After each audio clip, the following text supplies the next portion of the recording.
puis Sylvain ensuite. Oui, on s'est partagé en deux, l'un après l'autre. Donc, effectivement, je vais vous parler de les usages et enjeux en génétique quantitative et évolutive. Et j'ai écrit article fondateur pour pas oublier de le dire, parce que c'est vraiment, je pense, un domaine pour lequel, cet article est vraiment le fondement de tout le domaine. On peut toujours se demander ce qui serait passé si Fisher n'avait pas été là. Je pense que l'analyse de variance aurait quand même été inventée, mais c'est quand même ça qui fonde le domaine et la notion d'héritabilité.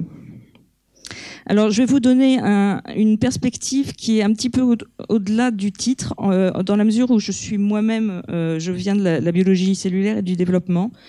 Et comme je pense que c'est intéressant, je vais aussi inclure dans la perspective la génétique de laboratoire et les synthèses possibles actuelles avec la biologie moléculaire. Donc ce dont on a parlé hier, c'est ça. Alors c'est très schématique, hein, je ne suis pas historienne. Donc une espèce de fusion, réconciliation, tout ce que vous voulez, entre la génétique mendélienne et la génétique statistique via Fisher. Donc la génétique quantitative, je pense qu'il faut le dire, l'amélioration des plantes et des animaux en agriculture a joué un très grand rôle dans ses usages. Et à côté de ça, c'est développé bien sûr une génétique de laboratoire, une génétique moléculaire, mais aussi une génétique classique de crible de laboratoire, qui s'est développée absolument sans avoir aucune idée de ce qui se passait là, je dirais. Sans avoir aucune idée de ce que c'était la variance génétique et la variance environnementale, qui a surtout pas étudié la variation, qui voulait avoir des conditions tout à fait reproductibles, pas de variation, à tel point que personnellement, enfin là c'est quelque chose de personnel, quand je suis arrivée dans ces domaines-là, bien après mes études, je n'y comprenais rien. Par exemple, le fait que la variance génétique soit en fait une variance phénotypique n'a rien d'évident.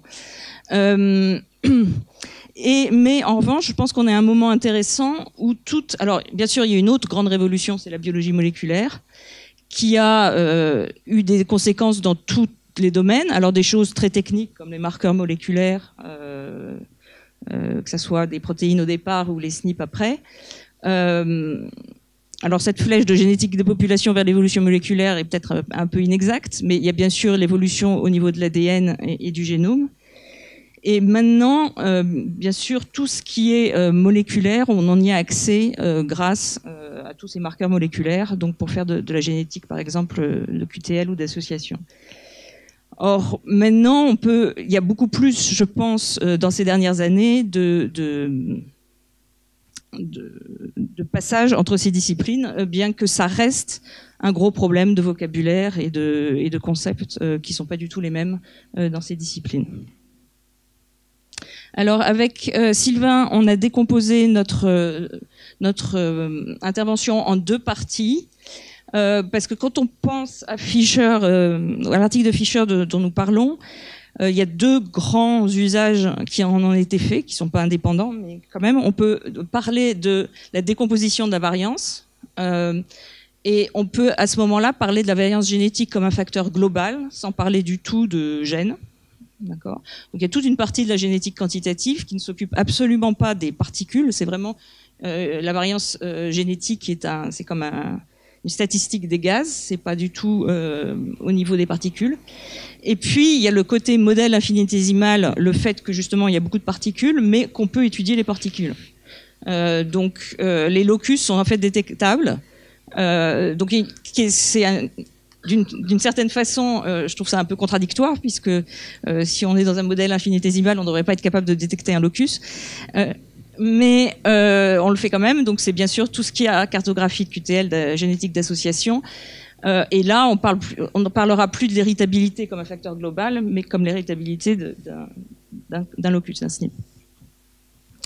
Donc Sylvain parlera de ça. Moi, je vais vous parler de la décomposition de la variance phénotypique.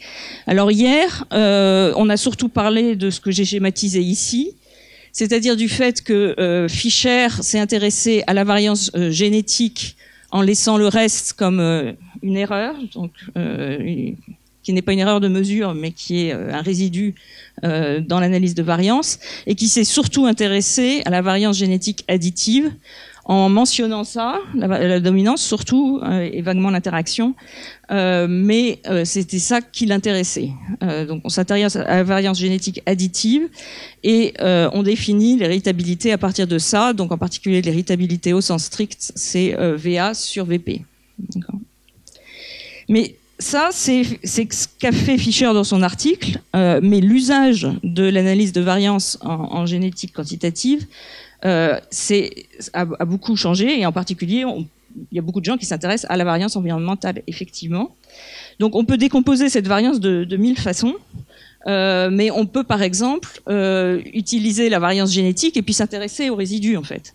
Donc à regarder la variance environnementale par exemple, l'interaction entre la variance génétique et environnementale. Donc ça c'est des normes de réaction que vous avez sûrement tous vues, où vous avez par exemple pour un génotype G1 et pour un autre génotype G2, en fonction d'une variable de l'environnement, disons la température, vous allez avoir les deux génotypes qui réagissent différemment. Donc là, il y a une forte interaction entre génotype et environnement. Et donc, en fait, il y a une grande partie de la variance se trouve dans ce terme-là, ici. Et puis, quand on analyse ça, il faut aussi la covariance entre G et E. Et alors ça, effectivement, elle est complètement négligée dans toutes les études. Donc, la covariance entre G et E, c'est le fait que certains génotypes vont se trouver plus dans certains environnements, ce qui n'est pas quelque chose de bizarre, en particulier dans les populations humaines, évidemment, mais aussi dans l'évolution d'autres espèces. D'accord. Mais alors, il y a d'autres. On peut décomposer la variance phénotypique au choix, et comme on l'a remarqué hier, ce choix de décomposition fait que le VA sur VP va changer, donc l'héritabilité va changer. Et on peut donc ça maintenant quand on s'occupe de locus, le faire par locus. On peut aussi partitionner la variance environnementale. Alors on peut partitionner en nourriture, température et interaction. On peut aussi le faire entre la variance environnementale entre des environnements, par exemple entre un environnement chaud et un environnement froid, et puis la variance à l'intérieur d'un environnement, c'est-à-dire des variations au hasard qui sont soit stochastiques, soit du moins le fait que l'environnement ne peut pas être contrôlé à l'infini. D'accord. Alors, l'usage de l'ANOVA, j'ai quand même voulu mettre une table d'ANOVA parce que c'est comme ça qu'on le résume dans un article. Vous avez ici, alors j'en ai choisi une qui est particulièrement complexe. Vous avez ici le facteur. Alors, vous avez par exemple, ça c'est des lignées de drosophiles. Vous avez la lignée, donc ça c'est un facteur génétique. Le sexe, c'est à la fois génétique et environnemental, suivant comment on le prend. Et puis vous avez ici la nourriture donnée, le type de nourriture et la concentration de cette nourriture. Et puis tous ces facteurs d'interaction ici, voilà. Alors ensuite le tableau, vous avez le degré de liberté ici, le nombre par exemple il y a 2 sexes, donc ça fait n-1 ici, un seul. Le mean square, la moyenne de la somme des carrés. La statistique F pour Fischer, donc, qui est le rapport avec la variance totale, et la p-value qu'on peut lire à partir de tables. Donc maintenant, bien sûr, on a des programmes d'ordinateur pour faire ça. Ce qu'on remarque ici, c'est qu'un tableau comme ça ne nous donne pas la direction de l'effet. Il faut absolument avoir une courbe par exemple, donc là, le phénotype, c'est un comportement olfactif en fonction de, par exemple, la nourriture. Et donc, peut-être quelque chose à souligner, c'est que l'ANOVA est aussi beaucoup utilisée pour regarder l'effet de l'environnement. Alors, les conditions d'application, comme vous le savez sans doute, il faut que le trait soit distribué de manière gaussienne et les résidus gaussiens. Les variances doivent être homogènes entre les groupes. Et puis, une indépendance, et ça c'est le problème qu'on a dit de covariance entre G et E. Alors, il y a eu moult extensions de l'analyse linéaire, donc je ne vais pas rentrer dans les détails, en particulier le modèle linéaire généralisé pour des distributions non gaussiennes, qui en gros transforme les variables pour qu'elles aient des distributions plus gaussiennes. Et puis des modèles mixtes très élaborés avec des facteurs à la fois fixes et random, et puis avec des estimations de paramètres par des méthodes de plus en plus sophistiquées, qui ont été beaucoup utilisées donc en génétique d'amélioration des animaux et des plantes, et puis aussi en génétique humaine. Et puis là, pour l'instant, on n'a parlé que d'un seul phénotype. Au niveau évolutif, c'est aussi très intéressant d'avoir plusieurs phénotypes et de regarder leur covariance. Donc on a des modèles multivariés avec non plus juste une variance génétique pour un phénotype, mais une matrice de variance et de covariance génétique ou environnementale. Alors là, donc ça va être une diapo qui va être animée, qui va avoir plusieurs points que je vais animer au cours de... C'est les limites de l'interprétation. Alors d'abord, je pense que c'est évident dans cette salle, mais c'est une relation variationnelle. C'est une variance. Ce n'est pas... c'est la variation dans une population et c'est pas pour un individu. Et c'est en particulier pour les gens qui viennent de la biologie moléculaire, qui, quand ils font des cryptes génétiques, veulent arriver à un gène fait un phénotype. Même en génétique classique de labo, il faut bien toujours penser que c'est la variation d'un gène qui donne une variation de phénotype. Et comme l'avait vu Fischer donc, dans son introduction, qu'on a souligné plusieurs fois, cette relation variationnelle n'adresse pas la causalité des facteurs. Comme je viens de le dire, ça c'est plus une condition d'application, mais je pense qu'elle est tellement importante en génétique humaine qu'il faut le ressouligner, que cette covariance entre génotype et environnement a été éliminée et que ce n'est pas correct en fait pour la plupart des cas, sauf dans des conditions contrôlées de laboratoire. On peut avoir des designs balancés. Donc l'autre chose sur laquelle je vais insister, c'est sur le fait que cette variance, cette interaction entre génotype et environnement peut être un composant majeur et que donc ça n'a plus vraiment de sens de d'abord partitionner en génétique et environnementale. Donc ça c'est un point donc on a parlé déjà de cet article de Richard Lewontin dans les années 70 qui s'appelle l'analyse de variance et l'analyse de cause. Donc il a plusieurs points que je reprends en fait ici pour démonter l'analyse de variance et son utilisation surtout en génétique humaine.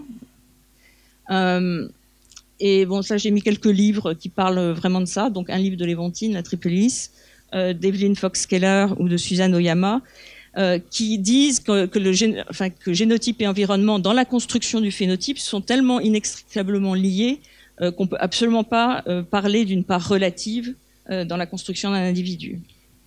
Et un des exemples, donc il y a l'exemple dont on a parlé hier chez Lewontin d'un cas où si chacun des ouvriers ici mettait à la fois briques et mortier, on pourrait déterminer le nombre de briques qu'ils ont mis à la fin et donc dire que celui-là a mis 40% et celle-là 60%. En revanche, on n'est pas du tout entre génotype et environnement, on n'est pas dans ce cas-là. Il y en a un qui va mettre le mortier et l'autre les briques, et donc s'ils étaient séparés, il n'y aurait absolument aucun mur de construit, et que donc on ne peut pas quantifier ici leur part respective de travail. Evelyn Fox-Keller a une autre métaphore avec des enfants qui remplissent un seau et de savoir si il y en a un qui ouvre le robinet et l'autre qui met l'eau dans le seau, c'est pareil, on ne peut pas quantifier leur part respective. Alors donc là jusqu'à maintenant, en fait dans l'équation, G et E sont mis de façon complètement symétrique. On met G plus E. Mais je pense que la raison pour laquelle on est là, c'est qu'il y a une énorme asymétrie dans le traitement des deux, pour de multiples raisons. Alors bien sûr, je pense que je me considère une généticienne, je suis quand même intéressée par la variance environnementale, mais je pense que beaucoup de généticiens ont développé, et alors bien sûr on avait le contexte historique dont on a parlé hier, le contexte de l'eugénisme, c'était la part génétique qui les intéressait. Donc au départ, elle a été, le reste n'était que du bruit. Par ailleurs, en amélioration des plantes et des animaux, c'est sur la part génétique additive qu'on peut jouer, qui a été jouée, bien sûr, on peut aussi améliorer leur environnement. Mais il y a aussi une grande asymétrie dans les outils. En fait, tout ce qui est génétique, surtout avec le développement de la biologie moléculaire ou même de la génétique classique de laboratoire, on peut agir dessus. alors que ce qui est environnemental, on n'a pas une atomisation de l'environnement, enfin on n'a pas c'est pas du tout la même structure. La structure de l'espace de variation de l'environnement est infinie. Le nombre de paramètres possibles est complètement infini. Alors le génome est grand, hein, mais il y a des unités de variation qui sont beaucoup plus générales. Par ailleurs, si on montre un effet environnemental, on n'a pas du tout d'outils moléculaires pour le comprendre. Ça n'arrive pas directement sur un gène. Tandis que si je fais si j'arrive à un SNP, par exemple, dans un gène, je peux jouer sur le gène, essayer de comprendre ce que la protéine fait dans la cellule, par exemple. Si je montre qu'il y a un effet de l'environnement, ça ne me donne rien comme mécanisme. Mais ce qui est important, c'est que les deux gènes et environnement agissent au niveau souvent des mêmes réactions biochimiques ou autres dans la construction du phénotype. Et par exemple, là, je mets un exemple de l'induction de la floraison chez Arabidopsis, où l'environnement, par la photopériode et le froid, la vernalisation, va pousser à la floraison. Et vous voyez ici un génotype pour lequel le nombre de semaines au froid n'a aucun effet, alors que dans celui-là, la vernalisation a un effet sur la floraison. Donc là, on a typiquement un effet génotype environnement.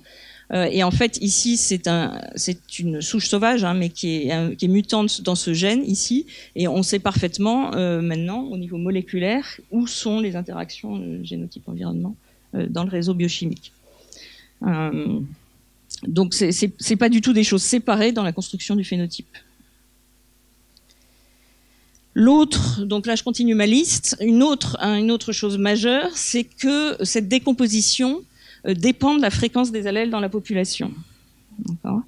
Donc par exemple ici c'est un schéma théorique où vous regardez juste la variance additive ici, suivant la fréquence de l'allèle A, et vous voyez que la variance est maximale quand la fréquence est de 0,5. Quand on est des allèles avec des fréquences très faibles dans la population, la part de variance va être beaucoup plus faible. Okay. Donc la conséquence de ça, enfin de l'ensemble, je dirais, mais c'est que ce découpage de la variance et donc l'héritabilité dépend de la population et de son environnement. Là, vous avez un exemple de croissance de thétard.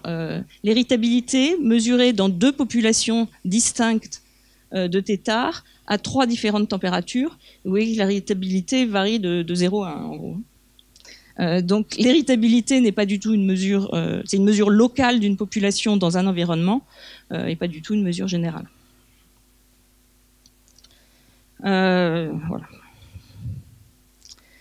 Alors, juste un mot, surtout parce que je ne suis pas une spécialiste, mais la génétique quantitative a été fortement utilisée pour l'agriculture, sachant que l'héritabilité au sens strict permet, c'est ce qui prédit la réponse à la sélection dans des manips de sélection, et que, bien sûr, alors ça c'était déjà pré-Darwin, hein, la sélection artificielle ça marche, donc ça c'est la grande expérience qui dure depuis la fin des années 80, du 19e sur la sélection du maïs suivant sa quantité de lipides. Et là, ça a été sélectionné vers le haut ou vers le bas et ça continue, ce qui est conforme au modèle infinitésimal. En revanche, même en agriculture, il y a besoin de complexifier les modèles. Donc, il y a un exemple que j'aime bien, qui a été étudié par Peter Bijma, je ne sais pas comment ça se prononce, sur des poules, par exemple, où on avait sélectionné des poules pour être très bien pour... je ne sais plus quel était le phénotype qu'ils cherchaient, mais et on les avait phénotypées de manière individuelle. Et en fait, quand on les a mis ensemble, on s'est aperçu qu'elles étaient hyper agressives, et donc pour le groupe, c'était une catastrophe. Donc il fallait aussi se préoccuper d'effets génétiques indirects.